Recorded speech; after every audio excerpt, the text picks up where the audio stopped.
You know how most ghost stories start on a dark and stormy night? Well, this one is no different. But trust me, where it ends is far more terrifying than any simple haunting. It's not really about a ghost at all. It's about truth, trauma, and the dangerous stories we tell. So let's peel back the layers of this thing. So picture this. It's pouring rain, the entire village is pitch black, except for one tiny little speck of light. That's Bishu's tea stall. And inside, you've got a small group of guys all huddled together, waiting for the storm to pass and for a story to begin.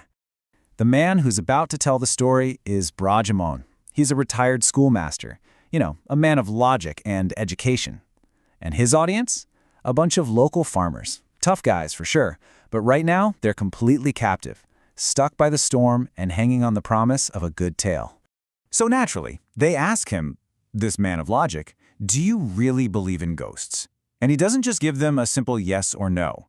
Instead, he offers to share a personal, terrifying experience, a story he says challenged everything he thought he knew.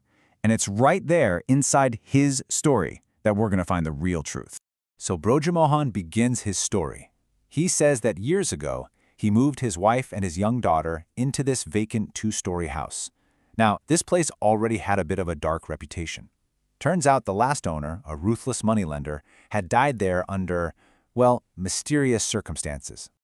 The very first sign of trouble came from an old man he met in the village market. The old man warned him, straight up, that cooking meat in that house was a very, very bad idea. Kind of strange, right? But that weird warning was about to make a whole lot of horrifying sense. And the terror just builds step by step. Brajamohan explains how they tried to cook some mutton one night, and it led to this absolutely ghastly sight. His wife found a burnt-looking girl hunched over the leftovers in the dead of night.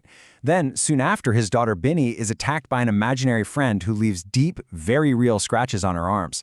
They even tried a holy ritual to cleanse the house, but that just ended in more horror. The sacred food offering was found filled with drops of blood, and the priest just took off running. So the family is basically trapped in this waking nightmare. They're being targeted by something they just can't understand. But it's clear this haunting isn't random, it's personal, and it is filled with an incredible amount of rage. To really get why, Brojamohan has to take us deeper into the history of the land itself. Turns out that same old villager eventually reveals the source of this curse. It's the spirit of a woman named Jamaini, and her story, well, it's not about a supernatural monster. It's a story of absolute human cruelty and just unimaginable suffering. And this right here is the heart of the tragedy. After accidentally killing her abusive husband, Jamaini is forced to work for this unbelievably cruel local landlord. When her teenage daughter Fultashi bravely defies him, he comes up with a monstrous punishment. He burns the girl alive in front of her mother. But the horror doesn't stop there. He then forces Jamaini to eat her own child's ashes. In total despair, she takes her own life. And the house that Brojamohan is living in, it was built on the very ground where all of this happened. See, her rage isn't really aimed at Brojamohan and his family specifically.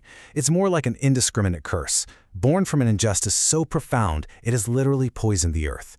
It's a hatred for all the men who either did nothing or worse, were part of her destruction.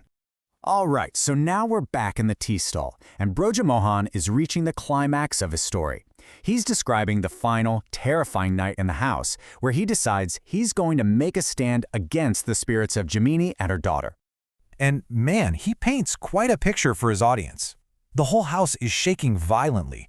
He says this headless ghost of Gemini is screaming for his death while her daughter's spirit is attacking him, pinning him down, its cold hands closing right around his throat. So, right at the moment he thinks he's going to die, Brojamohan says his hand just happens to find a sacred idol. He holds it up and bam, a blinding flash of divine light and the spirits are gone, vanquished. He tells him he faced evil and he won. He brought peace to the land and his family was saved. It's a perfect heroic ending. It's a really satisfying conclusion, right? Good triumphs over evil, the man of logic defeats the supernatural. But as the rain stops and the guys in the tea stall all head home, totally in awe of his bravery, we're left with this little nagging question. Was that neat ending really the truth? So now, the perspective shifts. We leave the tea stall, and we follow Brajamohan home. The storm's over, his audience is gone, and he is finally alone with his story. And this is where we get the story's really shocking twist. That whole heroic climax we just heard, it was all a lie, a complete fabrication. The truth is, on that final night, Broja Mohan didn't fight back at all. He panicked. He fled the house in terror, abandoning his wife and daughter to save himself. He wasn't a hero. He was a coward. As Broja Mohan looks into his mirror, he doesn't see himself. He sees, standing right behind him, the headless, blood-soaked spirit of Jamini. She was never banished. She never left. And even worse, she heard every single word of that self-serving story he just told. And then the spirit speaks. She's not accusing him of trespassing. No, she's accusing him of a far greater sin, twisting her unspeakable pain into a neat little story just to make himself look brave. He didn't just tell a ghost story, he co-opted her trauma for his own ego. And for that, there's a price. The story ends with her brutally killing him. What this story does so brilliantly is it gives us a textbook example of an unreliable narrator. We trusted Broja Mohan. He was the educated schoolmaster, the voice of reason, but his entire story was just a lie, built to hide his own shame and failure. And so, this tale leaves us with a truly chilling final thought. Sure, Jamini's spirit is vengeful, but her rage comes from a place of profound injustice. Broja Mohan, the so-called hero, he commits a different kind of violence. He erases her truth and replaces it with his own lie. And it really forces you to ask, who is the real monster here? The ghost or the storytelling?